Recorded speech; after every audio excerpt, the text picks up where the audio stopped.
दौर की पत्रकारिता में ये चीज़ समझना बहुत ज़रूरी है कि कितने अखबारों में या कितने टीवी चैनल्स में इस बात पे चर्चा है कि इस तरह की स्टूडेंट पॉलिटिक्स का क्या इतिहास रहा है भारत में। कितने लोग बता रहे हैं कि नवनिर्माण आंदोलन गुजरात में सबसे पहले शुरू हुआ था, चिमनभाई पटेल की सरकार उससे गई थी, फिर जेपी आंदोलन शुरू हुआ, फिर उसके बाद टिकैत ने पूरा बोट क्लब एक तरह से कब्जा कर लिया, मंडल आंदोलन शुरू हुआ, देवीलाल चरण सिंह की रैलियाँ आप याद करें।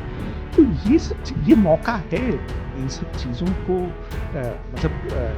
गो बैक करने का, जाने का और बताने का, लोगों के सामने रखने का। ये ज़माना जिसे कहा जाए पार्टिजन जर्नलिज्म का है, पूरी तरह से एक तरफा जर्नलिज्म हो रहा है। हमने आरएसएस के संस्थापकों में से गुरु गोलवलकर पर एक शो किया, उसको वो शो नहीं चला है। अच्छा, 8 महीने बाद एक प्रोग्राम, और ये चीज़ आपको थोड़ी सी खली। हाँ, जर्नलिज्म का जो सिद्धांत है वो ये कि आप ये न लगे कि यह आपका अपना ओपिनियन है, इसकी नौबत ही नहीं आनी चाहिए कि आपको कोई गोदी या एंटी गोदी जो भी शब्द है वो कह के पुकारे। माफ़ कीजिएगा, कोई पक्ष बिल्कुल दूध का धुला पूरी तरह से नहीं। हाँ, वो तो है। वो ये कॉकरोच जनता पार्टी कितनी सीरियस है, कितनी नॉन सीरियस है, कहाँ तक जाएंगे, कितनी ऑर्गेनाइज्ड है। लुटियंस दिल्ली में प्रदर्शन करके आप सरकार को घुटने पे नहीं ला सकते। अगर मान लीजिए इस्तीफा हो जाता है, then what next. Rehan sir, अभिवादन स्वीकार कीजिए मेरा। बहुत शुक्रिया आपका यहाँ बुलाने के लिए।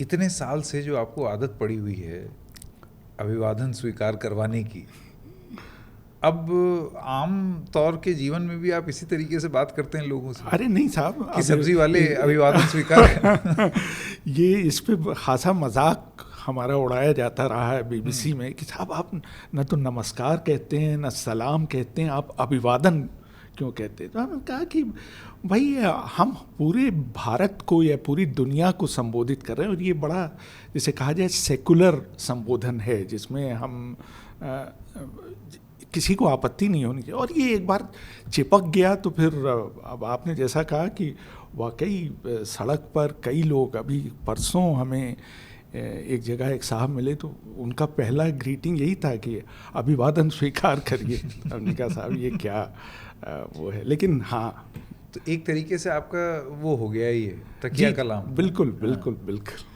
बहुत शानदार। थोड़ा सा इतिहास में जाते हैं क्योंकि आपका शो ही इतिहास के बारे में है। मैं दर्शकों को बता दूं कि कॉन्फ्लुएंस हिस्ट्री नाम का एक चैनल है जिसमें आपको रेहान सर के कार्यक्रम अब दिख सकते हैं, क्योंकि वो बीबीसी में अब नहीं है, वहाँ से उनकी सेवाएं समाप्त हुई। तो अब यहाँ पर कॉन्फ्लुएंस हिस्ट्री में समय साक्षी नाम का कार्यक्रम है, तो प्लीज़ आप उनका चैनल सब्सक्राइब करें और उसमें वही विवेचना का जो अंदाज़ था जो आपको पसंद था वो आप देख सकते हैं। थोड़ा सा इतिहास में जाते हैं और मैं आपसे जानना चाहता हूँ कि अपने पत्रकारिता का जो आपका अनुभव रहा है या यात्रा रही है, वो सिर्फ बीबीसी की थी या उससे पहले भी? नहीं, शुरुआत हमारी ऑल इंडिया रेडियो से हुई, बल्कि हम यूपीएससी के थ्रू चुनकर आए ऑल इंडिया रेडियो में, और कई जगह पोस्टिंग हुई। यानी पहली पोस्टिंग हमारी पोर्ट ब्लेयर में थी, अंडमान में थी, और वो बड़ा ज़बरदस्त अनुभव था क्योंकि वहाँ ना अखबार आते थे, ना टेलीविज़न था, तो सिर्फ रेडियो ही अकेला माध्यम था। तो वहाँ से एक तरह से कह सकते हैं आप शुरुआत हुई।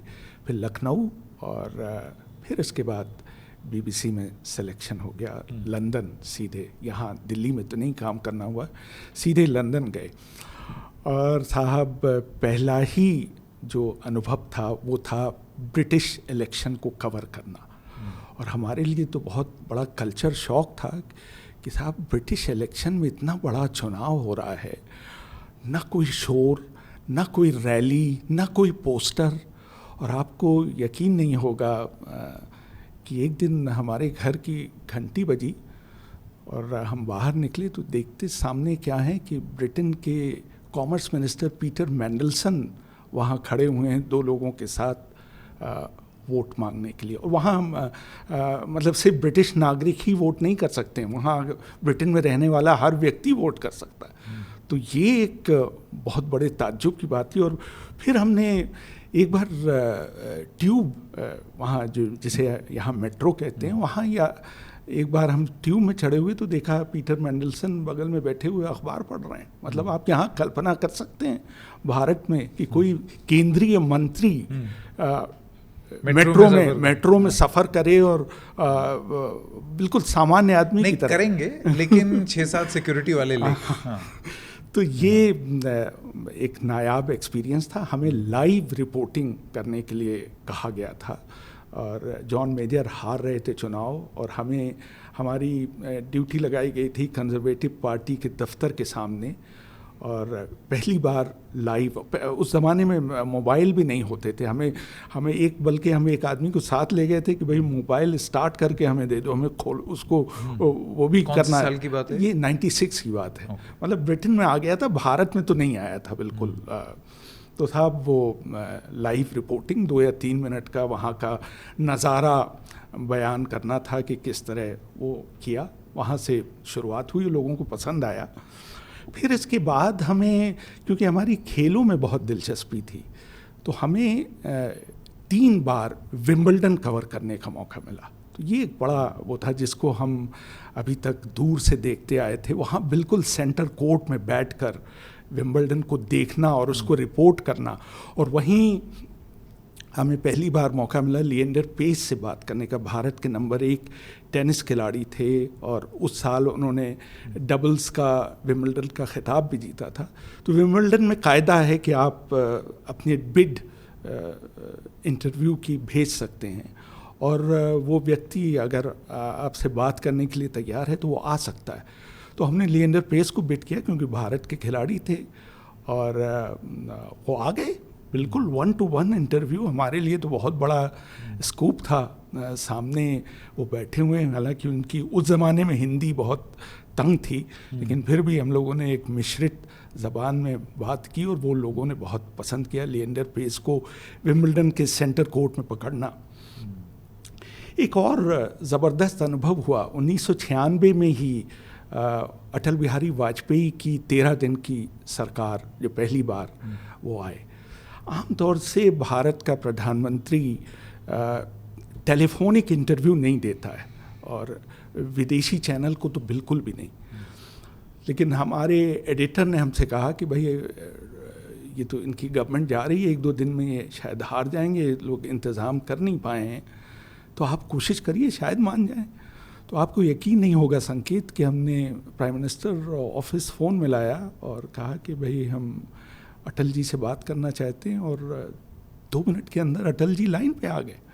मतलब दैट वाज अनबिलीवेबल। और हमें याद है लगेंगी आज की डेट में ये बात है। हमारे ट्रांसमिशन से मुश्किल से 10 मिनट पहले की बात है और ट्रांसमिशन 10 मिनट में शुरू होने वाला है। अब वाजपेयी जी आ गए, हम उसके लिए तैयार भी नहीं थे। हमने सोचा था कि थोड़ा वक्त लेंगे, तब तक हम तैयारी कर लेंगे, लेकिन वो तो बिल्कुल फ़ोन पकड़े हुए खड़े हुए। तो था वो इंटरव्यू हुआ किसी तरह से। और उस ज़माने में डिजिटल का ज़माना नहीं था, वो घूमने वाले टेप स्पूल पे रिकॉर्डिंग होती थी। और बीबीसी में कायदा था कि हम लोग डब नहीं करते थे, हम लोग टेप को काटते थे। Correct. ब्लेड से टेप काटा जाता था एडिट करते वक्त, और उस पर सफ़ेद रंग की चिप्पी लगाकर उसको जोड़ते थे टेप लगाकर। तो अब वाजपेयी का जो इंटरव्यू शुरू हुआ तो उसमें इतने पॉजेस, वाजपेयी जी मतलब एक सेंटेंस, एक शब्द बोलने के बाद अपनी मुद्रा में, और वो रेडियो में ऑन एयर मतलब 2 सेकंड का जो पॉज होता है वो एटर्निटी लगता है, जैसे कि पूरा युग बीत गया। तो साहब उसको काटते काटते हमें याद है कि हम बिल्कुल भागते हुए स्टूडियो में घुसे थे। ट्रांसमिशन ख़त्म होने में 5 या 7 मिनट रह गए थे, लेकिन चूंकि स्कूप था भारत के प्रधानमंत्री का तो वो चलाया गया। हालांकि अब पता नहीं कैसा इंटरव्यू हुआ होगा, हमें नहीं याद पड़ता, लेकिन हुआ वो इंटरव्यू। और वो जब स्टूडियो मैनेजर वहाँ था तो उसने जब देखा तो पूरा जो टेप था वो सफ़ेद रंग से भरा हुआ था। अच्छा, क्योंकि चेपी लगी, इतनी चेपियाँ उसमें लगी थी, मतलब अनगिनत चेपियाँ। अब तो ये बहुत इंटरेस्टिंग, ज़बरदस्त एक्सपीरियंस था। हाँ। फिर इसके बाद हमें वर्ल्ड कप कई 2 या 3 वर्ल्ड कप कवर करने का मौका मिला क्रिकेट का। और हमें याद है कि दक्षिण अफ्रीका में जो 2003 में वर्ल्ड कप हुआ था, वो हम गए थे कवर करने, और हमने सचिन तेंदुलकर की वो ज़बरदस्त इनिंग्स देखी थी पाकिस्तान के ख़िलाफ़। शोएब अख्तर बॉलिंग कर रहे थे, मतलब अपने पूरे एलिमेंट में थे, 150 से 155 की स्पीड। और सचिन तेंदुलकर, हमें याद है कि पहली या दूसरी या पहले ही ओवर में उन्होंने स्ट्रेट ड्राइव लगाया था, बिल्कुल शोएब अख्तर अपना फॉलो थ्रू भी पूरा नहीं कर पाए थे और गेंद रस्से को चूम रही थी। तो वो एक बहुत बड़ा मोमेंट था, डिफाइनिंग इनिंग सचिन तेंदुलकर ने खेली थी। इस तरह के बहुत से अनुभव हैं। अब देखिए, याद करें, नेपाल में रॉयल मैसेकर हुआ था, पूरा राज परिवार समाप्त हो गया था रात में। हमें याद है कि हम सुबह की शिफ्ट में थे। उस ज़माने में 6 बजे, 6 साढ़े 6 बजे एक ट्रांसमिशन होता था BBC का, तो IFAX बिल्डिंग में दफ्तर हुआ करता था। और जैसे ही और ये घटना हुई थी रात के 2 या 2:30 बजे, मतलब पब्लिक को ये पता चला था। हमसे कहा गया कि आप वहीं से, दफ्तर से ही नेपाल के लिए रवाना हो जाएं। और हमें पता नहीं क्यों ये एक गलतफहमी थी कि नेपाल में किसी पासपोर्ट वगैरह की ज़रूरत तो होती नहीं नेपाल, और ये शायद सही भी है। लेकिन हमने किसी तरह कपड़े उपड़े 1-2 जोड़े मंगवाए घर से और फ़ौरन एयरपोर्ट से के लिए रवाना हो गए। अब वहाँ जब पहुँचे तो उसने आइडेंटिटी मांगी। अब हमारे पास कोई आइडेंटिटी नहीं, BBC का आइडेंटिटी कार्ड का कोई मतलब नहीं था उनके लिए।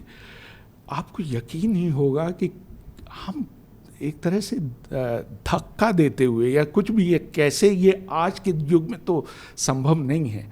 somehow I boarded the plane for Kathmandu, और वहाँ हम शायद पहुँचने वाले पहले जर्नलिस्ट थे जो वहाँ पे। तो वहाँ 3-4 दिन रुकना हुआ, और बहुत ही, जिसे कहा जाए, बिल्कुल फर्स्ट हैंड रिपोर्टिंग का वो अनुभव था। वहाँ बहुत तेज़ी से घटनाएं हो रही थीं, उनको रिपोर्ट करना, तमाम तरह तरह के लोगों से बात करना। इतनी मिस्ट्री थी, कोई बात करने को तैयार नहीं था। वहाँ के राजा का मामला था, कोई पब्लिकली उस पर बोलने के लिए तैयार नहीं था। तो वो एक चैलेंज था, तो उसको रिपोर्ट किया, जिसकी वजह से नेपाल में हमारे बहुत प्रशंसक हो गए। नेपाल, हालांकि नेपाली सेवा थी BBC की, लेकिन उनको हिंदी से ज़्यादा ख़बरें जा रही थीं, तो उन लोगों ने उसको बहुत पसंद किया। तो एक और घटना याद आती, 2009 का चुनाव था। BBC ने तय किया कि जो पूरे जहाँ चुनाव हो रहे हैं वहाँ एक ट्रेन चलाई जाएगी। एक इन्होंने ट्रेन हायर की इंडियन रेलवेज से, मतलब एक पूरी की पूरी ट्रेन, उसमें 7-8 डिब्बे, और उसमें BBC की मतलब 30-35 भाषाओं के कॉरेस्पॉन्डेंट, सारा टेक्निकल क्रू, जहाँ जहाँ इलेक्शन हो रहे हैं वहाँ ट्रेन रुक रही है, और वहाँ आप रुक के रिपोर्ट कर रहे हैं। तो हमारा टर्न आया जब हम पटना में थे। पटना में हमारी ट्रेन पहुँची, और उसमें हम सवार थे। हमें याद है कि लालू प्रसाद यादव ने पूरे अमले को अपने यहाँ चाय पे बुलाया। अच्छा, पूरे BBC को, पूरे जो भी उस ट्रेन में थे, जितने भी लोग थे, तो हम सब लोग गए। और बड़ा, जिसे कहा जाए, बड़ा इनफॉर्मल कैंडिडेट, ये जो आपके आजकल लीडर ऑफ ऑपोजिशन है बिहार में, तेजस्वी, तब ये ज़रा, मतलब इन्होंने ये शायद क्रिकेट थोड़ी बहुत खेलना उन्होंने शुरू की थी। तो इनसे बात, फिर बाहर हम लोग ऐसे ही उस पर उनके दालान में बैठे हुए थे, तो एक आइसक्रीम वाला गुजर रहा था, तो उसको अरे रुक जाओ, लालू, बीइंग लालू, उन्होंने कहा सबको आइसक्रीम खिलाओ। तो वो एक जिसे कहा जाए दिलचस्प, जिसे और फिर इसके बाद तो रूटीन, तब तक हम करंट अफेयर्स कवर करते थे, लेकिन फिर जो सिलसिला 2014 से शुरू हुआ वो फिर एक नया शो। करेक्ट, नहीं फिर तो एक अलग आइडेंटिटी क्रिएट हो गई, और मुझे ऐसे लगता है कि वो तो अब आपकी पहचान बन गई है, और इस तरीके की पहचान बन गई है कि वो अब आप चाहेंगे भी तो वो अभिवादन होता ही रहेगा। आइए उसी के बारे में बात करते हैं। 12 साल विवेचना कार्यक्रम। मैं आपसे ये जानना चाहता हूँ कि ये कार्यक्रम का ये प्रारूप जो टीवी पर भी आता था, टीवी से मेरा मतलब उसकी वीडियो शूटिंग होती थी, it was primarily a radio programme Vivechana. तो मैं आपसे ये जानना चाहता हूँ कि ये आपका एक्सपीरियंस क्या था इस कार्यक्रम का, क्योंकि ये बीबीसी के एक कार्यक्रम विटनेस पर आधारित है, जिसमें आप एक डेलिब्रेशन करते हैं, किसी एक गेस्ट से बुला करके उससे बात करते हैं। लेकिन फिर जब आप शो करने लगे तो it became less about talking to a guest rather than a discussion on or a deep dive into history. जी। तो ये चेंज कैसे हुआ? देखिए, शुरुआत जैसा आपने कहा कि विटनेस से हुई थी, क्योंकि विटनेस बीबीसी का शायद सबसे पॉपुलर शो है, और हमें जो ब्रीफ दी गई कि साहब इसी तरह का एक शो आप कर दीजिए, आपके पास 8 मिनट होंगे। मतलब वो विटनेस तो 9 मिनट का जाता था, इन्होंने 1 मिनट और कम कर दिया, 8 मिनट होंगे। 8 मिनट में आप जो भी करना चाहें आप करें। तो हमें याद है पहला शो उस ज़माने में TSR सुब्रमण्यम होते थे, यूपी के चीफ सेक्रेटरी थे, बाद में सेंटर में भी आ गए थे, उनकी ऑटोबायोग्राफी आई थी, तो उसके ऊपर हमने पहला शो किया था, और फिर वो सिलसिला शुरू हुआ। शुरू में इतना पॉपुलर नहीं था, और फिर जैसे ही आगे बढ़ा 3 या 4 शो हुए, लोगों की मांग आने लगी कि साहब ये तो बड़ा कम है, तो आपने 8 मिनट में तो कुछ पता ही नहीं चला, इसको आप थोड़ा बढ़ाइए। तो ज़माने में बीबीसी का बहुत जो रेडियो टाइम होता था, जो शो का था, वो बहुत कम था। मतलब आधे घंटे के शो में वो हमें 8 मिनट दे रहे थे, जो उनके हिसाब से बहुत ज़्यादा था। तो हमने जब ये मांग रखी तो उन्होंने कहा कि नथिंग डूइंग साहब, इससे ज़्यादा तो हो नहीं सकता। तो उसका तोड़ ये निकाला गया कि साहब आप ठीक है रेडियो के लिए आप 8 मिनट बनाइए, लेकिन आप इसको ऑनलाइन आप जितना चाहे उतना बना सकते हैं। मतलब बीबीसी की वेबसाइट पे ये बड़ा कार्यक्रम आप दे सकते हैं। ये 2014 के बाद की जी बात है। जी। हाँ। तो ये जब लोगों ने देखना शुरू किया कि वेबसाइट पे बड़ा शो आ रहा है, रेडियो पे छोटा शो आ रहा है, तो उन्होंने वेबसाइट पे देखना शुरू कर दिया। मांग करनी शुरू कर दी कि नहीं साहब आना चाहिए। तो इससे वो हुआ, और फिर ये था कि 8 मिनट में किसी शो को बैलेंस करना बहुत मुश्किल था। आप सिर्फ एक तरफा बात कर सकते थे 8 मिनट में, मतलब एक कोई उसका एक एस्पेक्ट। अब आप कहें कि 1947 के विभाजन को आप 8 मिनट में कवर कर लें, तो ये तो बिल्कुल असंभव बात थी। या महात्मा गांधी के असैसिनेशन को आप 8 मिनट में कवर कर दें। तो फिर ये हुआ कि इसको थोड़ा विस्तार दिया जाए, और लोग इसको पसंद करने लगे। शुरू में बहुत जिसे कहते हैं म्यूटेड रिस्पांस था, लेकिन धीरे धीरे ये लाखों में हो गया। और फिर हमें 2019 में हमने फिर इसका वीडियो वर्जन बनाना शुरू किया, तो इससे बहुत ज़्यादा लोकप्रिय हुआ, मतलब मिलियंस में इसके। तो मैं रेहान साहब जो समझ पा रहा हूँ, ये कार्यक्रम मूल रूप से रेडियो का कार्यक्रम था, और उसके बाद फिर क्योंकि 2014-15 तक यूट्यूब और वेबसाइट्स यानी कि डिजिटल फुटप्रिंट बढ़ने लगा, तो ये कार्यक्रम वेबसाइट पर गया, और उसके बाद फिर इसका एक वीडियो संस्करण 2019 के बाद से आने लगा, और वहाँ ये इट रीच द पॉपुलैरिटी। बिल्कुल बिल्कुल। और पहले ही शो से हमें याद पड़ता है, हमने पहला शो किया था APJ अब्दुल कलाम के ऊपर, उनकी बर्थ एनिवर्सरी थी, 15 अक्टूबर को ये शो हुआ था, और वो पहला ही शो, हालांकि और वो लोगों ने बेइंतहा पसंद किया, मतलब उसको वो एक तरह से वायरल हो गया। और उसकी या तो उसका थंबनेल बहुत ज़बरदस्त था। थंबनेल हमें अभी भी याद है कि कलाम इफ्तार पार्टी क्यों नहीं देते, ये उसका वो था। ये शायद ये हुक था या जो भी था, लेकिन पहला ही शो मतलब 1 मिलियन पार कर गया 2 या 3 दिन के अंदर।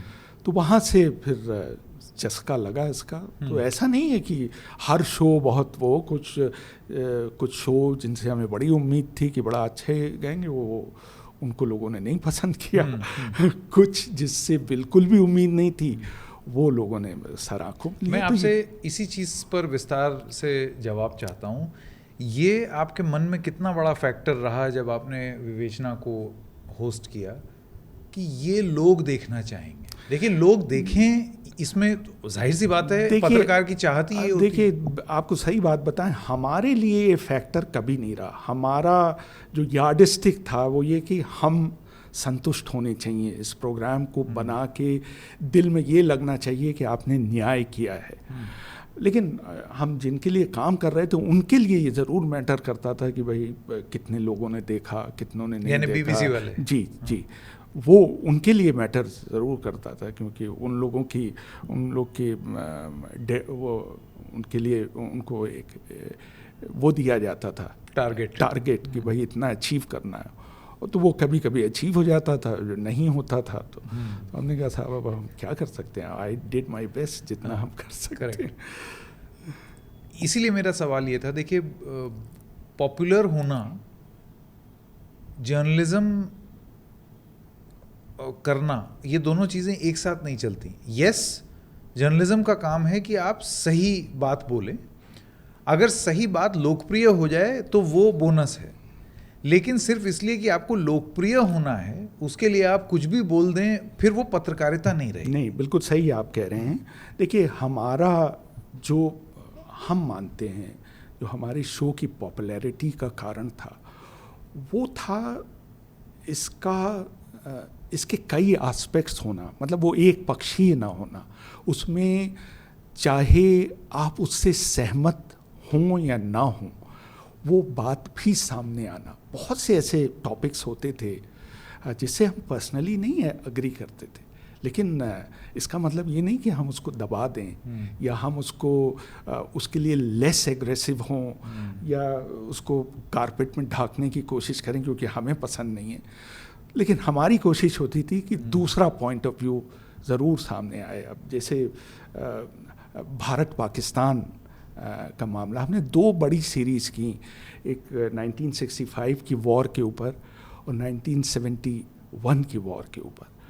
और उनकी ख़ास बात जो ये थी कि उसमें हमने पाकिस्तान का पॉइंट ऑफ व्यू देने की कोशिश की, जो कि शायद भारतीय मीडिया में इन थिंग नहीं थी कि साहब आप पाकिस्तान को क्यों इतना वो कर रहे हैं, भारत को तो किया ही। लेकिन अब देखिए, एक किस्सा था 65 की वॉर का कि पाकिस्तान के एक फाइटर पायलट थे, सज्जाद हैदर उनका नाम था। वो पठानकोट पर अटैक करने जा रहे थे भारत के उस पर। उन्होंने अपने साथ ही सारे पायलट्स को बुलाया और एक बाल्टी मंगवाई और उसमें उन्होंने ईडोक्लोन डाला और बोला इसमें से तौलिए में से लगा के सब अपने जिस्म पे लगा लो। मतलब ये ट्रिविया है, मतलब एक कहानी है जिसका कोई बहुत बड़ा महत्व नहीं है, लेकिन ये कहानी अगर बताई और रीज़न उन्होंने दिया कि जब तुम ईश्वर के पास यानी खुदा के पास जाओ तो तुम्हारे बदन से अच्छी महक आनी चाहिए। अब ये पता नहीं, ये मोटिवेट करने के लिए जो भी, लेकिन ये खबर बताई गई बड़े उसके साथ और उनका इंटरव्यू करके बताई, तो लोगों ने कहा कि भाई ये कुछ अलग हैं, कुछ डिफरेंट हैं। तो इसी तरह उसमें भी हमारी कोशिश ये नहीं होती थी कि महात्मा गांधी का जन्म 1869 में हुआ या पोरबंदर में हुआ या वो दक्षिण अफ्रीका से उन्होंने शुरुआत की। हमारा चीज़ें ऐसी चीज़ों पे जोर रहता था जो शायद पब्लिक डोमेन में नहीं है। मसलन कि गांधी अकेले शख्स थे जो दोनों हाथों से लिख सकते थे, मतलब उनका जब दाहिना हाथ थक जाता था तो वो बाएं हाथ से भी लिख सकते थे। तो इस तरह की छोटी छोटी चीज़ें जो शायद एक हिस्टोरियन के लिए इतनी महत्वपूर्ण ना हो और शायद भारत के किसी भी इतिहास की किताब में उन्हें न पढ़ाया जाता हो, लेकिन लोगों को जब ये चीज़ें जब वो सुनते हैं तो थोड़े टिटिलेट होते हैं। और ये वो हियर से नहीं है, ये गॉसिप नहीं है, ये बाकायदा बिल्कुल तथ्य हैं। तो इस तरह की चीज़ें आपने ये सुना है रेहान साहब, बहुत सारे लोग जो इतिहासकार नहीं हैं और वो इतिहास में रुचि रखते हैं और इतिहास के बारे में बात करते हैं, उनको ओरल हिस्टोरियन कहा जाता है। तो क्या मैं ये समझूं कि 12 साल जो आपने विवेचना की और उसमें मुख्य रूप से ख़ास तौर से जब से मैंने वीडियो देखना शुरू किया, जब वीडियो आए, तो उसमें आप हिस्ट्री से जुड़े हुए सब्जेक्ट्स की तरफ आपका रुझान ज़्यादा रहता था। एक तो ये होता है कि कंटेम्प्रेरी इशू को आप उठा करके उस पर डिस्कशन कर रहे हैं, और एक होता है कि आप कंटेम्प्रेरी से उसको बाहर निकाल करके आप हिस्ट्री में जा रहे हैं, बिल्कुल, और फिर उसके बारे में बात कर रहे हैं। तो आप क्या अपने आप को ओरल हिस्टोरियन की तरह देखते हैं? नहीं, ओरल हिस्टोरियन नहीं। पहले तो हम ये आपको बताएं कि इसकी ज़रूरत क्यों महसूस की गई, हिस्ट्री ही क्यों। हम करंट अफेयर्स करते थे, मतलब बहुत शिद्दत से करंट अफेयर्स किया। हमें ये कमी महसूस होती थी अक्सर कि साहब हमारे पास पर्सपेक्टिव नहीं है। हम किसी घटना के बारे में बता रहे हैं, वो कहाँ से शुरू हुई, उसके रूट्स क्या हैं, उसके बारे में लोगों को पता नहीं है। तो वो चीज़ें बताने की कोशिश होती थी उसमें।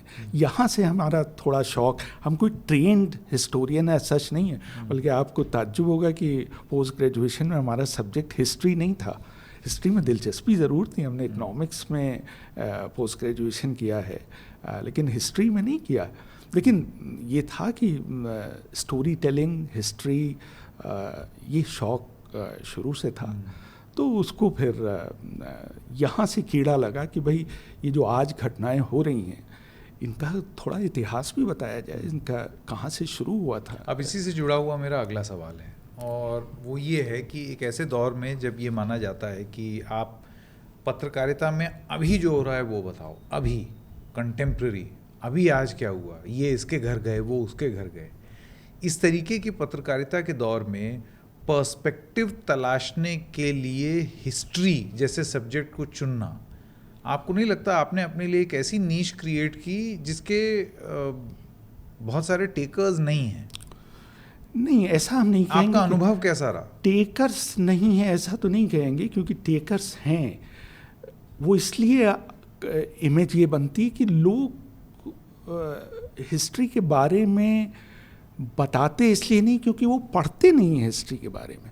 ये जो आपने वो वाला जर्नलिज्म बताया, फलाने मिले फलाने गए, लेकिन अगर आप उनसे पूछें कि 20 साल पहले ये साहब क्या कर रहे थे, तो शायद 3/4 लोग नहीं बता पाएंगे, या ये किस कॉन्स्टिट्यूंसी से जीत के आए हैं, या पहले इनकी पार्टी क्या थी और इनके पहले क्या पॉलिटिकल स्टैंड रहे हों।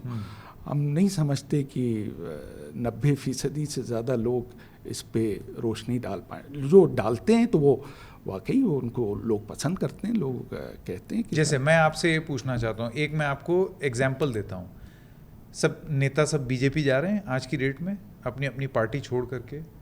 क्या रेहान फजल के विवेचना में ये एक एपिसोड हो सकता था कि आइए जानते हैं कि ये दल बदलुओं का इतिहास क्या है, ये कब से आज़ाद भारत में शुरू हुआ और इसको लेकर के क्या कानून बने? बिल्कुल, क्या ये इंटरेस्ट करता है? क्यों नहीं करता था। बहुत ही दिलचस्प कहानी है, आया राम गया राम। अगर आप याद करें भजन लाल की गवर्नमेंट पूरी, मतलब ये तो हमारे आंखों के सामने हुआ था कि भजन लाल जनता पार्टी की तरफ से, और इंदिरा गांधी की गवर्नमेंट आई थी 1980 में, जब उनका कमबैक हुआ था।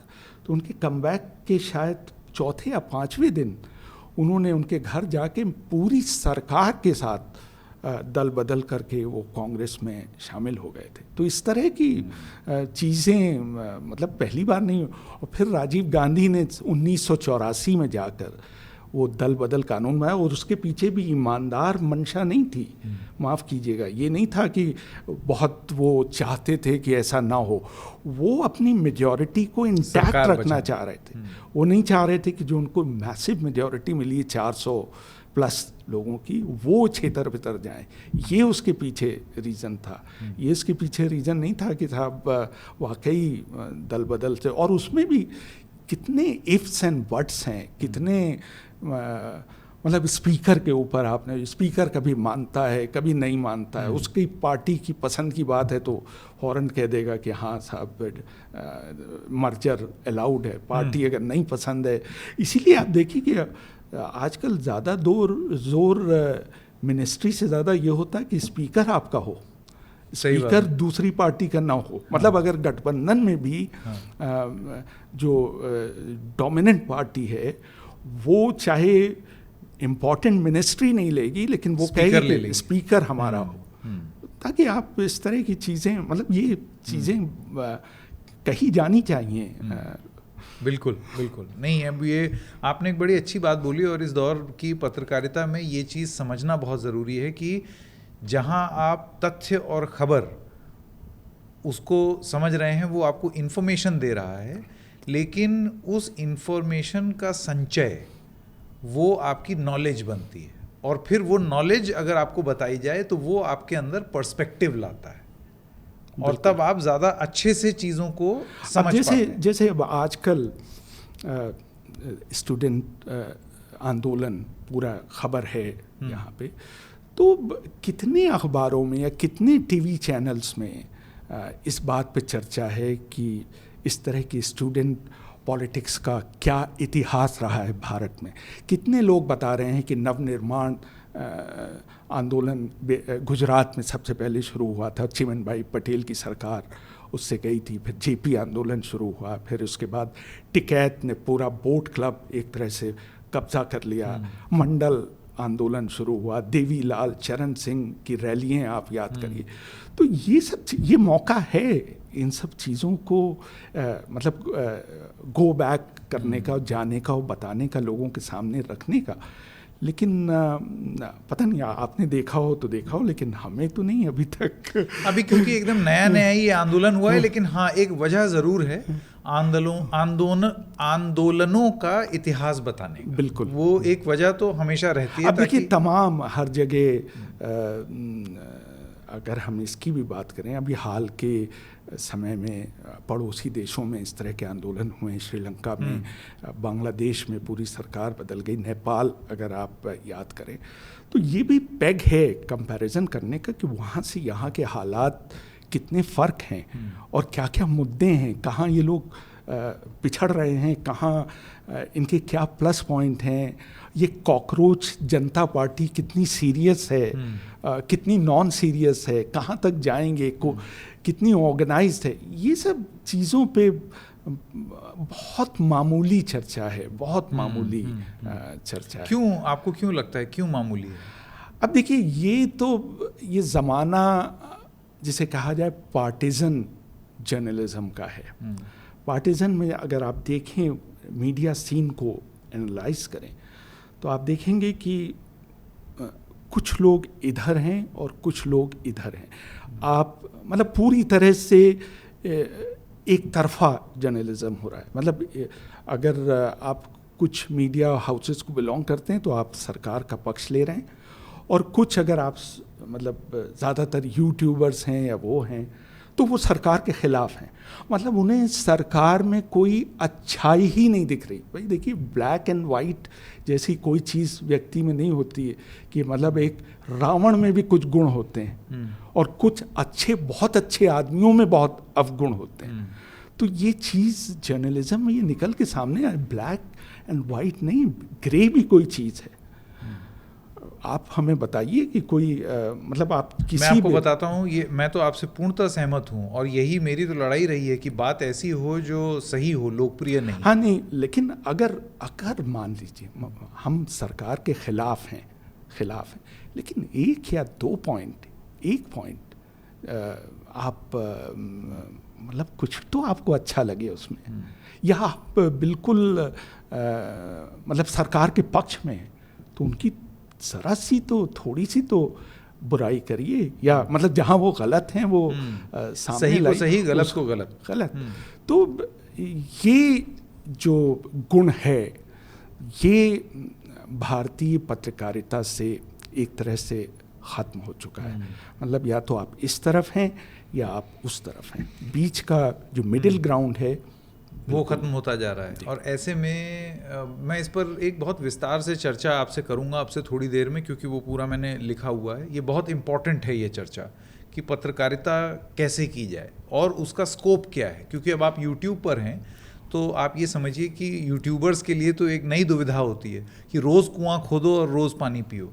इसी वजह से बहुत सारे लोग, एक सरल उपाय उनका ये होता है कि एक इकोसिस्टम पकड़ो और उसके व्यूज़ बटो। हाँ, उसमें ये है, उसमें फ़ायदा है उनको कि एक विचारधारा के लोग हैं वो आपकी तरफ बाय डिफ़ॉल्ट आ जाते हैं, और दूसरे वाले बिल्कुल आपके मतलब उसका वो भी मतलब एक्शन का रिएक्शन भी होता है, तो वो आपके उतने ही खिलाफ होते हैं। इसलिए आपकी एक्सेप्टेबिलिटी दूसरे पक्ष में बिल्कुल भी नहीं है। मतलब अगर कोई एक व्यक्ति एयर पे होता है तो आप पहले से अंदाज़ा लगा लेते हैं कि इनकी क्या लाइन होगी, ये प्रो गवर्नमेंट हैं या एंटी गवर्नमेंट हैं। मतलब ये अगर ये पहले से अंदाज़ा हो जाए कि आप ये लाइन लेने जा रहे हैं तो you are not doing your job. ये बहुत महत्वपूर्ण बात आप बोल रहे हैं। खैर, एक बार वापस लौटते हैं और मैं आपसे ये जानना चाहता हूँ, अभी आपने स्टूडेंट प्रोटेस्ट पर ये बोला कि इससे पहले प्रोटेस्ट कब कब हुए उसका इतिहास। मेरे दिमाग में एक और चीज़ आई, एक कार्यक्रम ऐसा जिसमें जब जब आंदोलन हुए तब तब सरकारी बयान क्या थे। मुझे पता नहीं क्यों ऐसा एहसास हो रहा है, क्योंकि अब दो आंदोलन हैं जो बड़े आंदोलन, तीन एक्चुअली, जो अब मैंने कवर कर लिए हैं। एक अन्ना निर्भया, चार एक्चुअली, अन्ना आंदोलन, निर्भया आंदोलन, किसान आंदोलन और उसके बाद अब ये स्टूडेंट्स प्रोटेस्ट। हर समय सारी सरकारों के रिस्पॉन्स लगभग एक जैसे होते हैं। तो सरकारी तंत्र का जो रिस्पॉन्स होता है वो हर आंदोलन पर एक जैसा होता है, फिर सरकार किसी की भी हो। बिल्कुल बिल्कुल सही कहा आपने। मतलब पूरी तरह से कोशिश होती है, ये पहला इंस्टिंक्ट ये होता है कि दबा दो, इसको दबा दो, और या फिर कोई एक नैरो रास्ता निकालो जिसमें फेस सेविंग कोई चीज़ निकल कर आ जाए। ऐसा बहुत कम हुआ है या बिल्कुल हुआ ही नहीं है कि गवर्नमेंट ने वो बात मानी। शायद गुजरात हमें याद पड़ता है जब इंदिरा गांधी को मजबूर होकर इलेक्शन ऑर्डर करने पड़े थे और उनकी पार्टी हारी थी उस इलेक्शन में।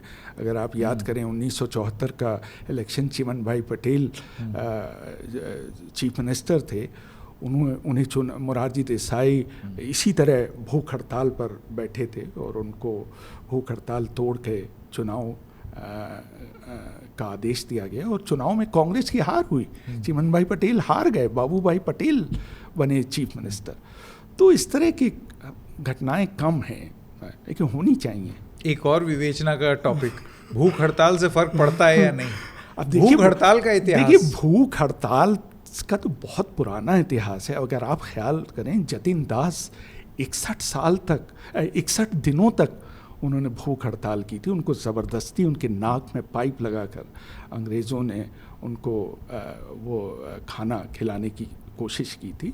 तो वो एक बड़ा उदाहरण है। गांधी जी कितनी बार अनशन पे बैठे। आखिरी अनशन आपको याद हो 78 साल की उम्र, पाकिस्तान को 55 करोड़ रुपए देने के मुद्दे पर। हालांकि बहुत ही जिसे कहा है अनपॉपुलर वो कॉज थी कि भाई पाकिस्तान, कहानी ये है कि भारत को विभाजन के बाद पाकिस्तान को कुछ पैसे देने थे और चूंकि पाकिस्तान ने कश्मीर पर हमला कर दिया था और भारत की तरफ से ये आर्गुमेंट गया कि भाई जो पैसा हम देंगे ये हमारे ही खिलाफ खर्च करेंगे, तो हम नहीं देते पैसा।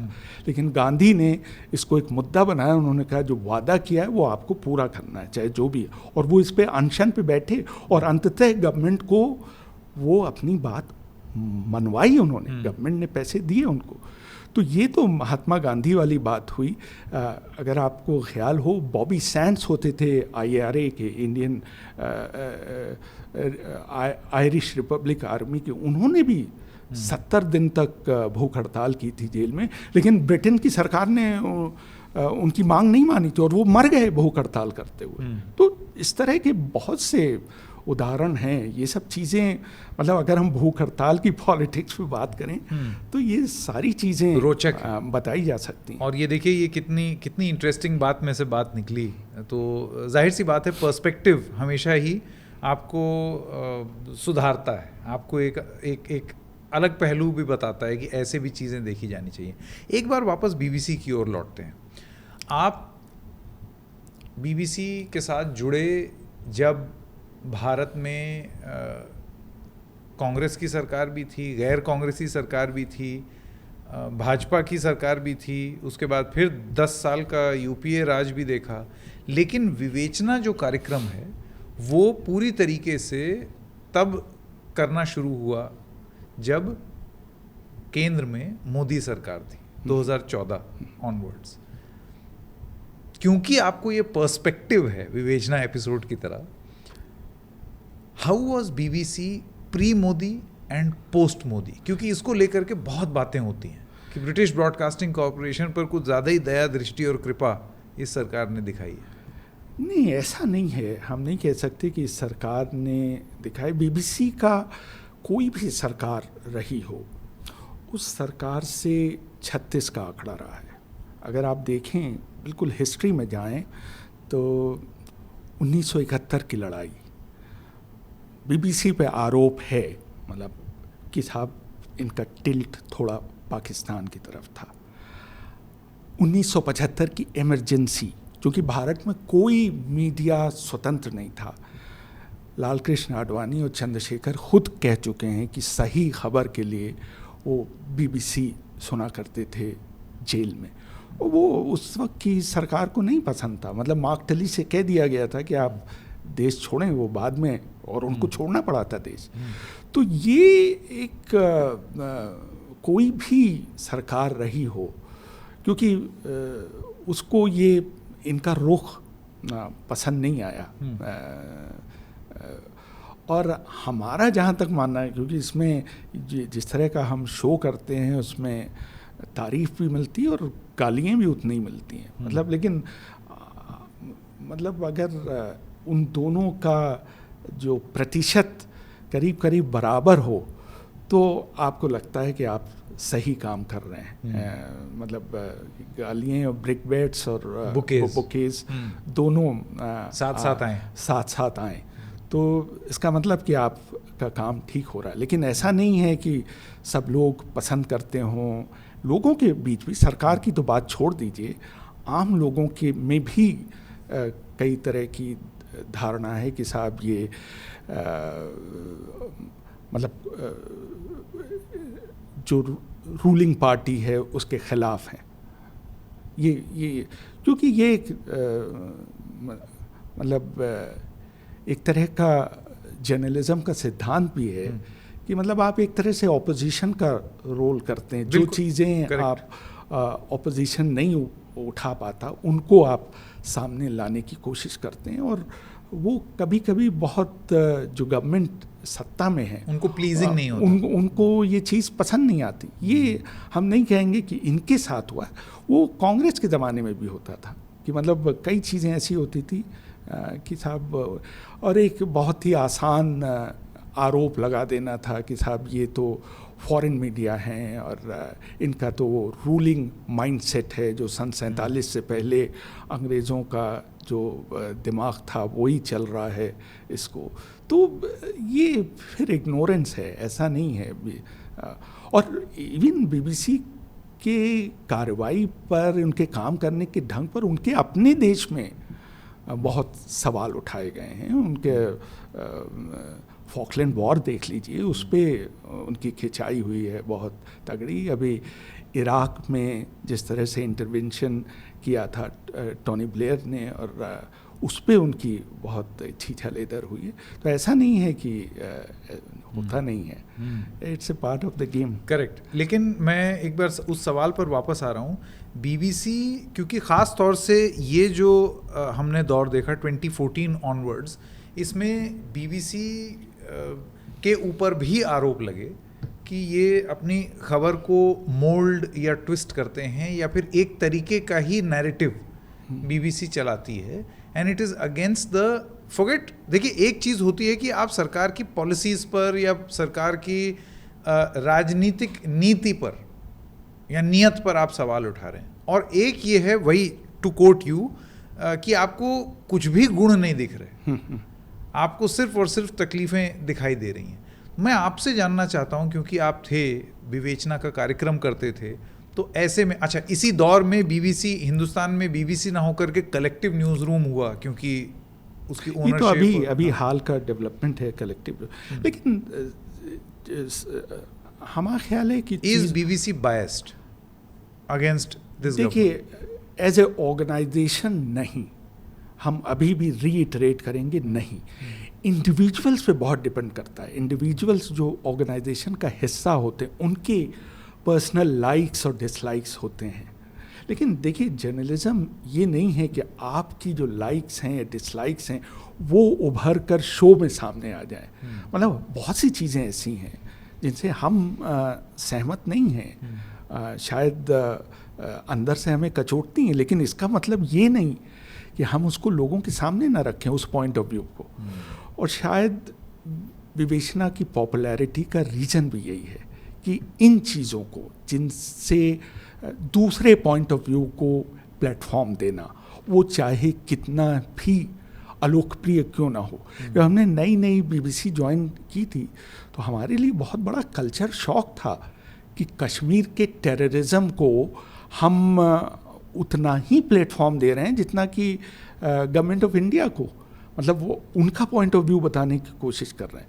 मतलब हमें अपने आप को ढालने में खासा वक्त लगा। हम यहाँ से ट्रेंड होके गए थे कि साहब जितने भी जो कश्मीर में हो रहा है बड़ा बुरा हो रहा है, लेकिन वहाँ फिर हमारी सोच बदली कि साहब आप वर्ल्ड, दुनिया के लोगों के लिए ब्रॉडकास्ट कर रहे हैं। मतलब आपके लिए वो आतंकवाद हो सकता है, लेकिन शायद कुछ लोगों के लिए वो नहीं हो सकता। इसीलिए बीबीसी में आपको अगर ख्याल हो, आतंकवाद शब्द का प्रयोग नहीं होता, चरमपंथी शब्द का, हालांकि इस पे बड़ी उनकी आलोचना होती है। और शुरू में देखिए, ये लोग जब हमने ज्वाइन किया था तो बीजेपी के पहले ये लोग विशेषण लगाते थे द हिंदू नेशनलिस्ट पार्टी।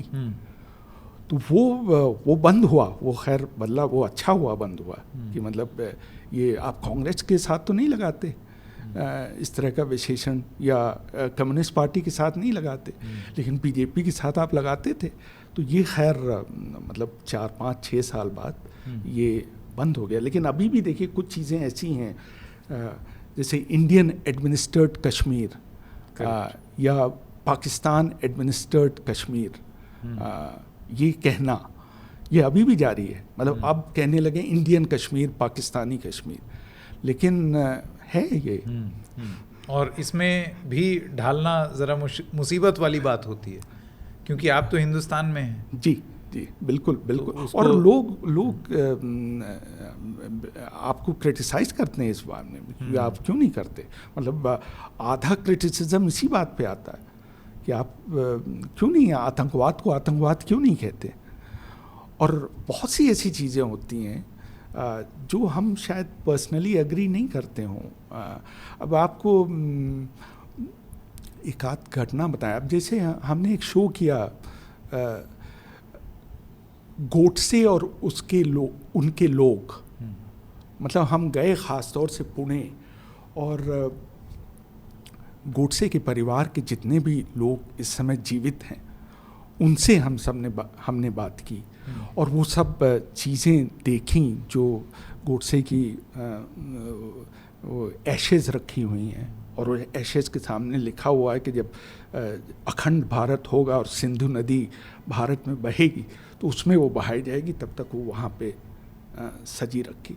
तो कुछ लोगों के लिए सैक्रिलेज है इस पे बात करना, लेकिन क्यों? ये जब फैक्ट है तो है, हम चाहे उससे जितने भी असहमत हों, मतलब इसका मतलब ये नहीं कि हम गोडसे को पॉपुलराइज कर रहे हैं, हालांकि हमारी बड़ी आलोचना हुई इस पे, लेकिन जो तथ्य है वो तो बताना चाहिए। ये कार्यक्रम किया था आपने? बिल्कुल बिल्कुल, ये कार्यक्रम विवेचना में? जी, विवेचना में कार्यक्रम हुआ। और बीबीसी ने चलाया इसको? बीबीसी ने चलाया, लेकिन हाँ ये उसकी कुछ लोगों ने तारीफ की, तो बहुत से लोगों ने उसकी बुराई भी की कि आप ग्लोरीफाई कर रहे हैं, आप वो कर रहे हैं। कुछ ने कहा कि नहीं साहब, वो तो हमारे खुदा हैं, बहुत अच्छी बात आपने की।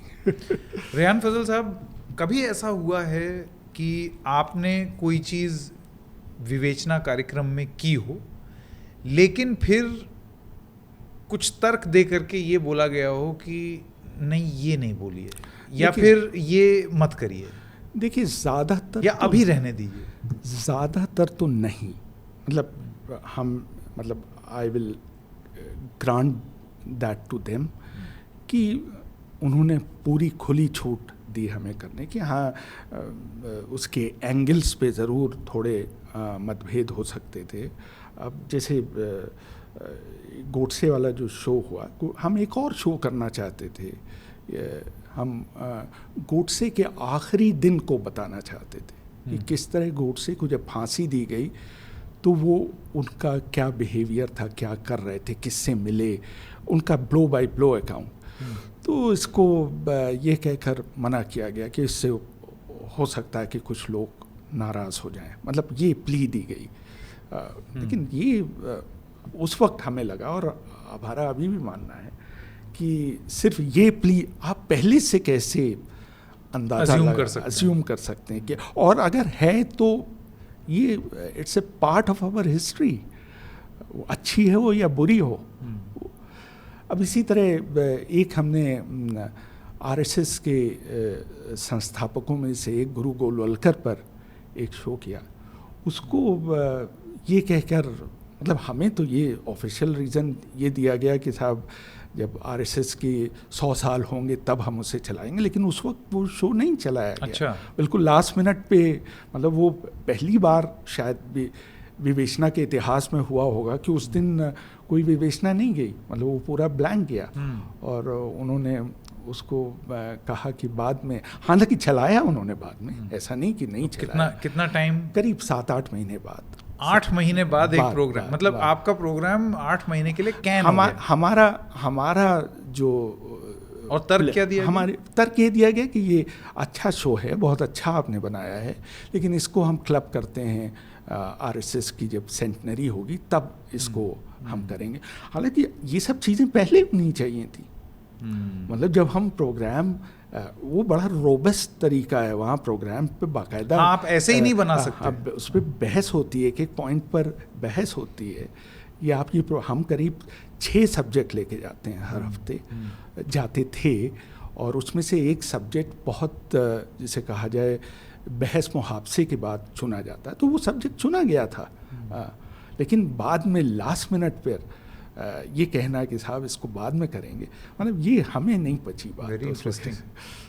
नहीं, वेरी इंटरेस्टिंग, क्योंकि जाहिर सी बात है, आप सही कह रहे हैं। एक किसी भी न्यूज़ ऑर्गेनाइजेशन का वर्क फ्लो एकदम सिंपल है कि पहले आप जा करके अपना टॉपिक अप्रूव करवाते हैं। अप्रूव का मतलब कि मैं सोच रहा हूँ ये करूँ, जैसे एडिट मीटिंग होती है, और उसके बाद फिर आप प्रोग्राम बनाते हैं। आपका ये कहना है कि पूरा प्रोग्राम बन गया और उसके ऑन एयर होने से कुछ घंटे पहले। अरे बाप रे, कुछ घंटे पहले, मतलब हम clearly it was a rethink. हाँ, तो ये चीज़ हमें नहीं पची, मतलब हमने कुछ, तो इस तरह की चीज़ें होती हैं।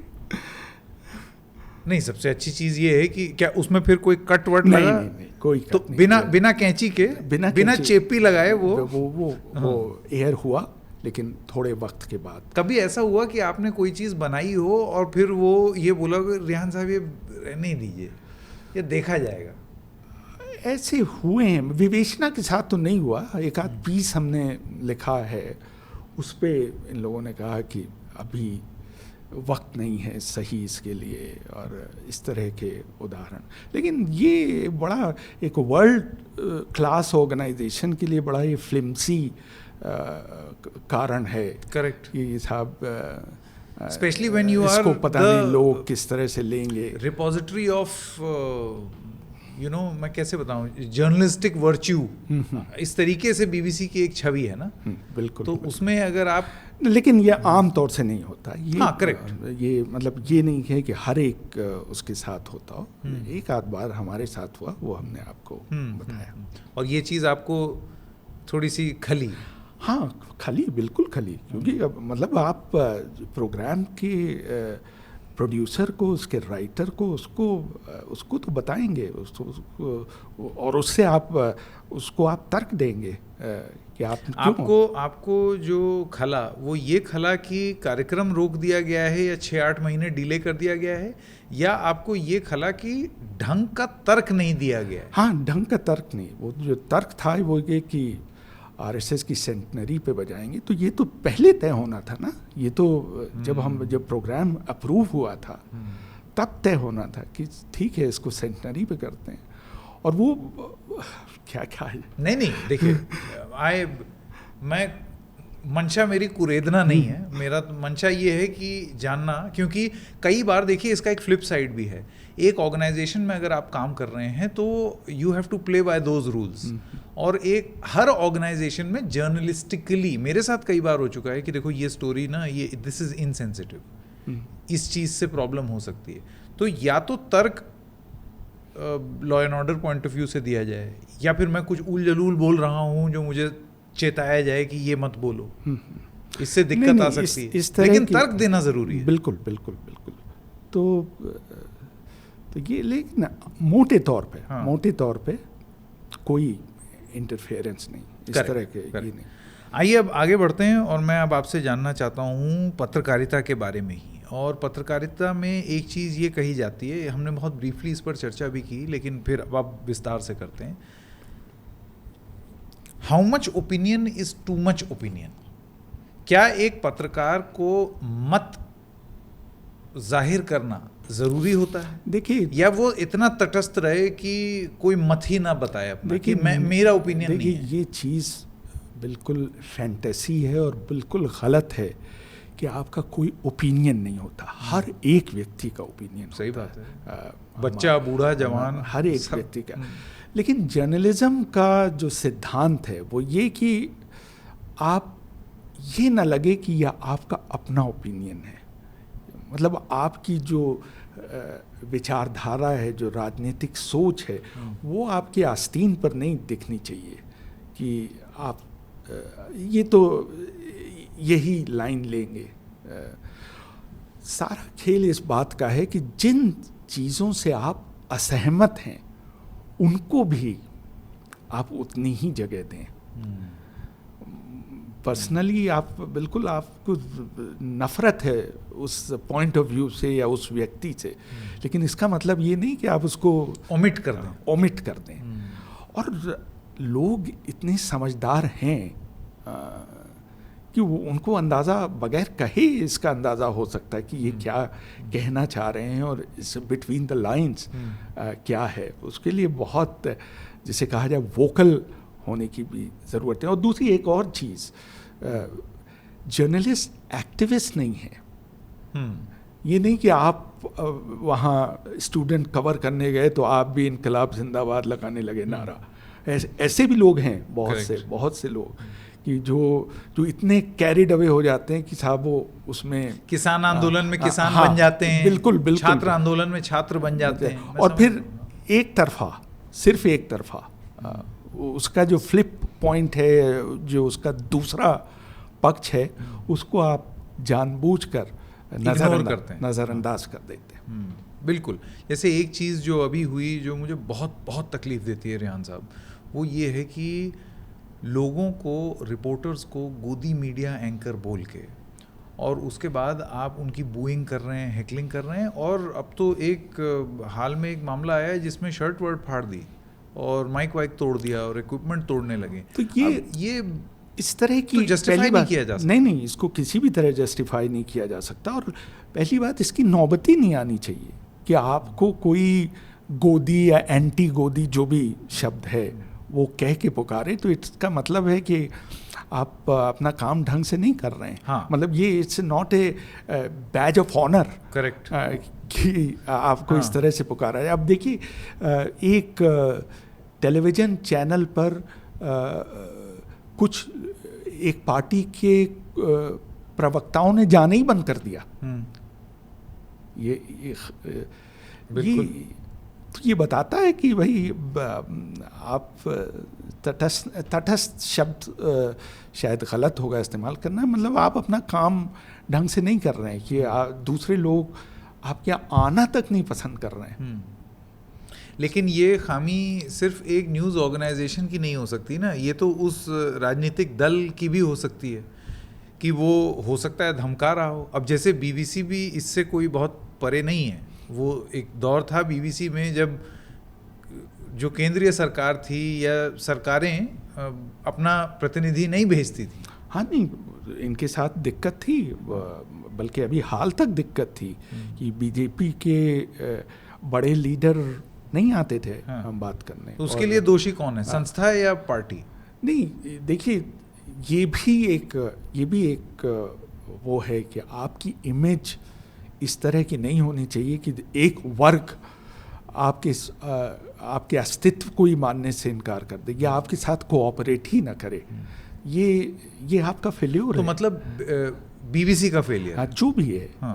आपका फेल्योर है अगर एक वर्ग आपको सिरे से रिजेक्ट कर रहा है। साहब, पर अगर वो वर्ग ये चाह रहा है कि मुझे एब्सोल्यूट सबमिसिवनेस चाहिए, आप मेरा ही पॉइंट ऑफ व्यू सुने और कुछ ना सुने। देखिए, ये तो नहीं करना चाहिए। अगर इस तरह की बात है तो एक बीच का रास्ता निकालने की बात है। सबमिसिवनेस बहुत स्ट्रॉन्ग वर्ड है और हम नहीं समझते कि किसी भी रिस्पॉन्सिबल ऑर्गेनाइजेशन को इस हद तक जाना चाहिए कि उसे लोग सबमिसिव कहें या बिल्कुल एक तरफा कहें। पर आज के इस दौर में क्या आप मानते हैं कि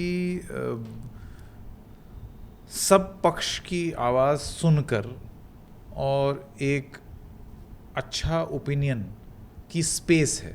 मैं दोबारा ये सवाल पूछ रहा हूँ क्योंकि ये महत्वपूर्ण है। आज की डेट में यूट्यूब में बहुत सारे लोगों का ये तर्क होता है कि क्योंकि टीवी उधर झूला हुआ है, इस वजह से एक बहुत बड़ा वर्ग है जो नाराज़ है और हम उस नाराज़गी को एक मंच दे रहे हैं। बिल्कुल स्पेस है इस तरह की चीज़। लोगों को लगता है कि उनको एक बैलेंस व्यू जानना है जो कि एक पक्षीय ना हो, और इसके लिए बहुत गुंजाइश है, एक बहुत स्पेस है इस तरह के उसके लिए कि आप दोनों पक्षों की तारीफ या बुराई जो भी है उसके पॉजिटिव पॉइंट या नेगेटिव पॉइंट वो दोनों बताएं।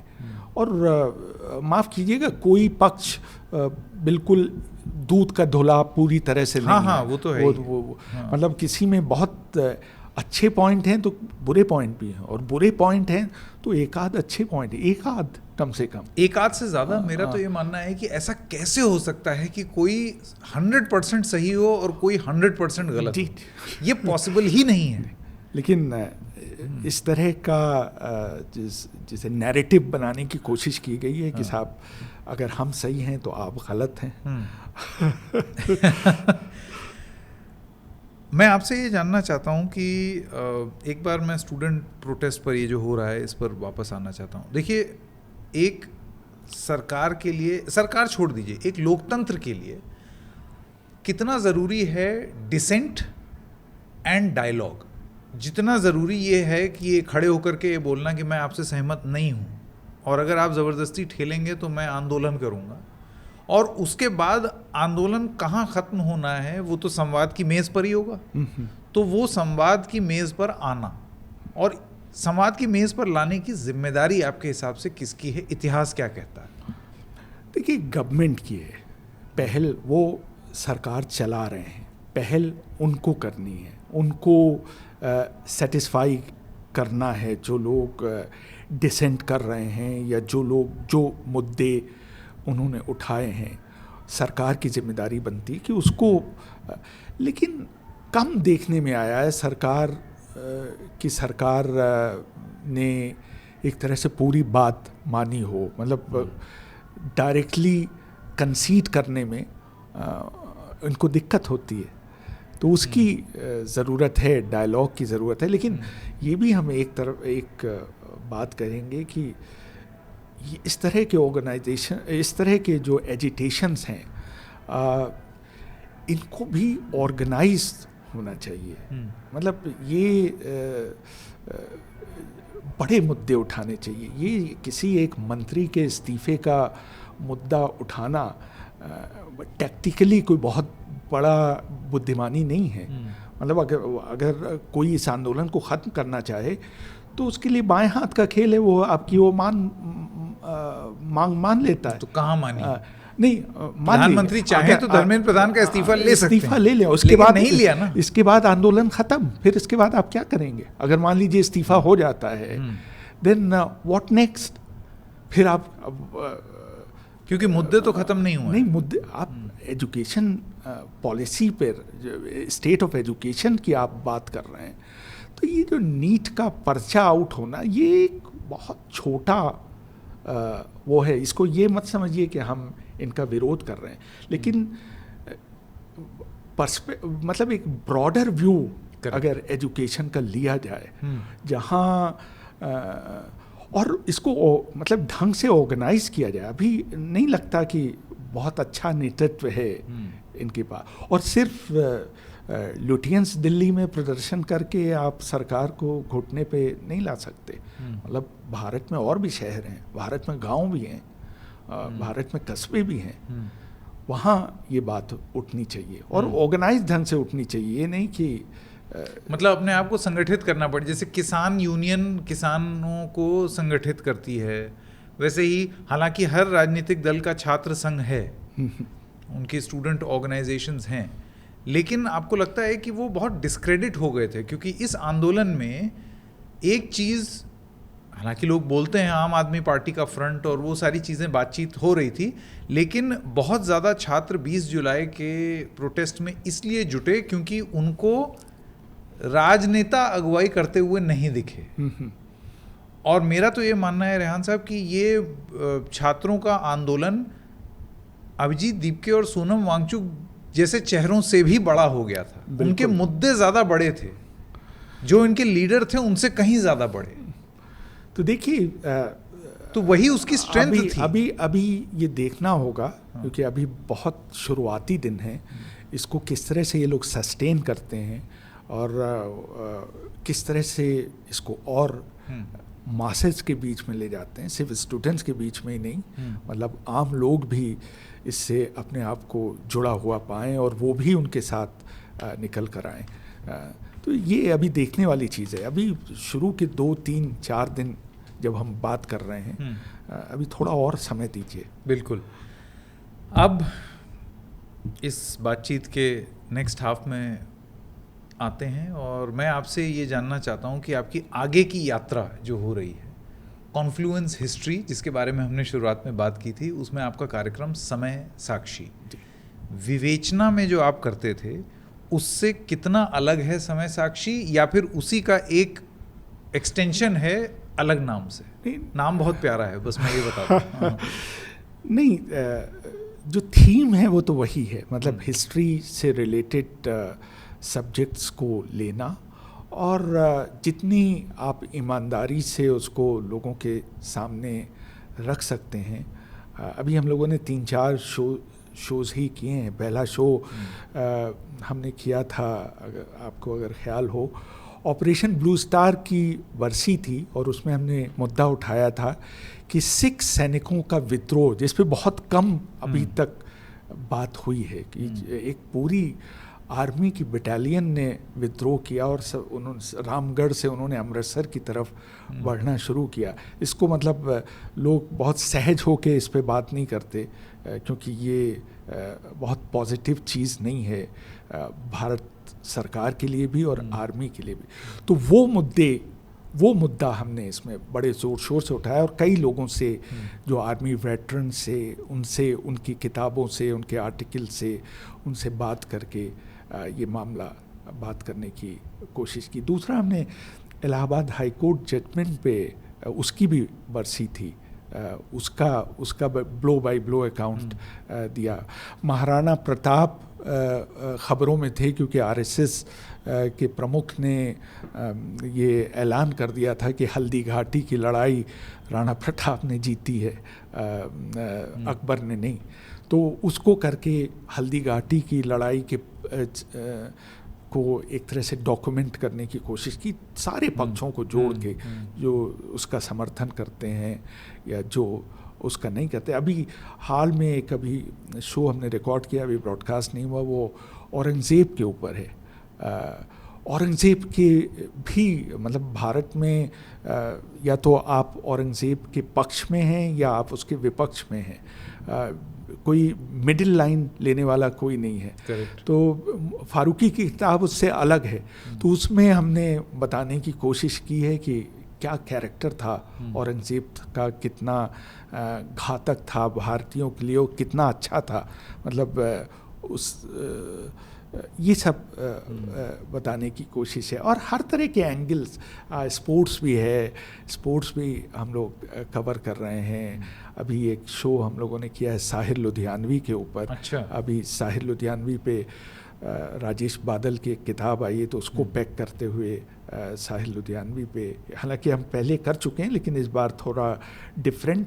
और अब चूँकि विश्व कप हॉकी शुरू हो रही है 15 अगस्त से, तो एक अंक में हम बताने की कोशिश कर रहे हैं कि भारत ने जो पहला स्वर्ण पदक जीता था 1928 में एम्स्टर्डम ओलंपिक में, उसकी कहानी क्या है। और बड़ी दिलचस्प कहानी है कि मतलब इतने पैसे नहीं थे भारतीय टीम के पास कि पूरे 17 खिलाड़ी वो चुन चुके, सिर्फ 13 खिलाड़ी चुने गए एम्स्टर्डम में जाने के लिए, और 4 खिलाड़ी जो लंदन में उस समय थे, मतलब शॉर्टकट, वो शायद डिज़र्व नहीं करते थे इंडियन टीम में शामिल, उनसे कहा गया कि भाई आप इंडियन टीम का हिस्सा बन जाइए। उसमें जयपाल सिंह कप्तान खुद थे, मतलब उनकी क्वालिफिकेशन ये थी कि वो ऑक्सफोर्ड में पढ़ रहे थे उस समय, तो उनको कप्तान बनाया गया।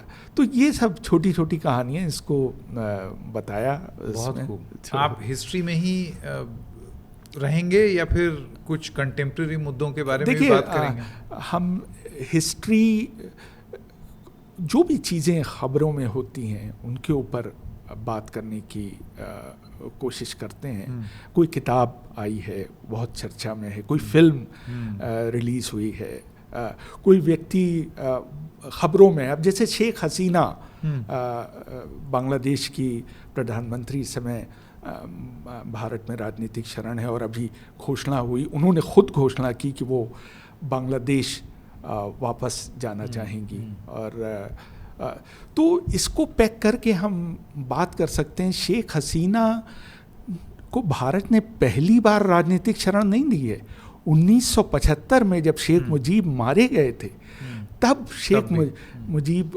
शेख हसीना को इंदिरा गांधी ने भारत में रहने की शरण दी थी। पंडारा रोड के टाइप सी फ्लैट में वो रहा करती थी, और एक IPS अफसर उनके निगरानी में रहता था। उनके जो हस्बैंड थे वाजिद साहब, उनको परमाणु ऊर्जा आयोग में नौकरी दी गई थी, और पूरे 6 साल उन्होंने भारत में बिताए थे गुमनामी के, और उनको बाकायदा फिनेंस किया जाता था। उनको उनके रहने के लिए उनको पैसा दिया जाता था, घर तो दिया ही गया था, एक टेलीविज़न भी दिया गया था देखने के। तो उस ज़माने में नया नया टेलीविज़न आया था। तो ये सब बातें बताने, मतलब इसको हम वर्तमान से जोड़ के बताने की कोशिश है। बहुत बहुत शानदार।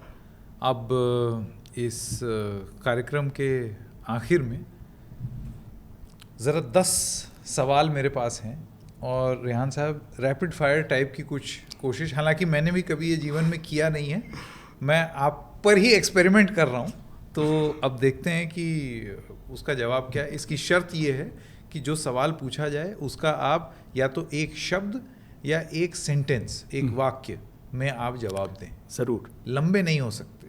हाँ, ओके। क्वेश्चन नंबर 1, बीबीसी के एक जनरेशन के जो प्रेजेंटर्स हैं, चाहे वो रेडियो के हों या टीवी के हों, वो एक तरीके से क्यों बोलते हैं? देखिए, सारा जोर है समझाने का। संस्कृताइज हिंदी नहीं बोलते हैं, आम बोलचाल की हिंदी बोलते हैं, और सबको यही ट्रेनिंग दी जाती है कि आकाशवाणी और बीबीसी में यही फ़र्क है कि वो एक क्लिष्ट हिंदी जो शायद कुछ लोगों के ऊपर से गुजर जाए, लेकिन ये हिंदी जो बिल्कुल मासेस हैं, जो आम लोग हैं, वो समझें। अच्छा, अगला सवाल, कभी ऐसा हुआ है आपके साथ कि आप कहीं जाएं और कोई ये बोले कि मैं आपका अभिवादन स्वीकार नहीं करता? बिल्कुल बिल्कुल हुआ है। अरे साहब क्यों नहीं हुआ? लोग बहुत स्ट्रॉन्ग लाइक्स एंड डिसलाइक्स हैं लोगों की। कुछ लोग नहीं पसंद करते। आपको नहीं पसंद करते या आपका अभिवादन? नहीं, वो बिल्कुल एक जैसी चीज़ हो जाती है। आपको भी नहीं पसंद करते ना आपका अभिवादन। अगला सवाल, anything that you would like to see differently in history? इतिहास में आप कोई चीज़ अलग होते हुए जो देखना चाहते हैं? देखिए, व्हाट इफ, मतलब ये एक अलग जॉनरा है कि अगर ये हुआ होता, ये इस पे एक पूरी सीरीज हो सकती है। अगर दारा शिको भारत के बादशाह होते, औरंगजेब नहीं होते, तो क्या होता? इस तरह की बहुत सी चीज़ें। अगर इंदिरा गांधी 1977 का इलेक्शन नहीं हारी होती तो क्या होता? तो इस तरह के व्हाट इफ पे हम बहुत शानदार। एक वर्ल्ड लीडर जो आप चाहते थे इंटरव्यू करना, लेकिन अब क्योंकि वो दुनिया में नहीं है? इंदिरा गांधी। अब आप पूछेंगे क्यों, लेकिन ये फॉर्मेट में नहीं है अभी। लेकिन आप बता दीजिए। लेकिन इंदिरा गांधी बहुत सारे शेड्स, मतलब authoritarian, hero of the country, heroine of the country, इतिहास बदल, शायद दुनिया में पहली महिला हैं जिनके शासनकाल में लड़ाई के मैदान पर एक देश का उदय हुआ। कई देशों का उदय हुआ है, लेकिन वॉर के उस पर फैसला नहीं हुआ है। और कई शेड्स हैं, मतलब उसी तरह प्रजातंत्र की दुश्मन, आपातकाल, तो ये शेड्स। और बशर्ते इंदिरा गांधी इसका कैंडिड जवाब दें इन सब चीज़ों का। खैर, अब वो तो नहीं होगा। एक story which you would have love to cover? अरे साहब, ऐसी बहुत सी, अचानक कोई चीज़ सहन में नहीं आ रही है, ये इसको स्किप कर दीजिए। ठीक है। इस दौर का समय साक्षी क्या होगा या कैसे होगा इस दौर का? देखिए, वही जो पुराना फॉर्मूला यहाँ भी चलेगा। मतलब सारे दोनों पक्षों को स्थान और ऐसी बातें जो शायद पब्लिक डोमेन में नहीं है। अगले सवाल कुछ ज़रा एकदम ही रैपिड फायर वाले हैं। फुटबॉल या क्रिकेट? फुटबॉल। बीबीसी या एआईआर? बीबीसी। चाय या कॉफ़ी? चाय। और आखिरी सवाल, इलाहाबाद या दिल्ली? इलाहाबाद। ओहो, शानदार। रेहान फजल जी, बहुत अच्छा लगा आपसे बात करके। Thank you so much. मेरा अभिवादन स्वीकार कीजिए। बहुत शुक्रिया, बहुत शुक्रिया। बहुत अच्छा लगा आपसे बात करके।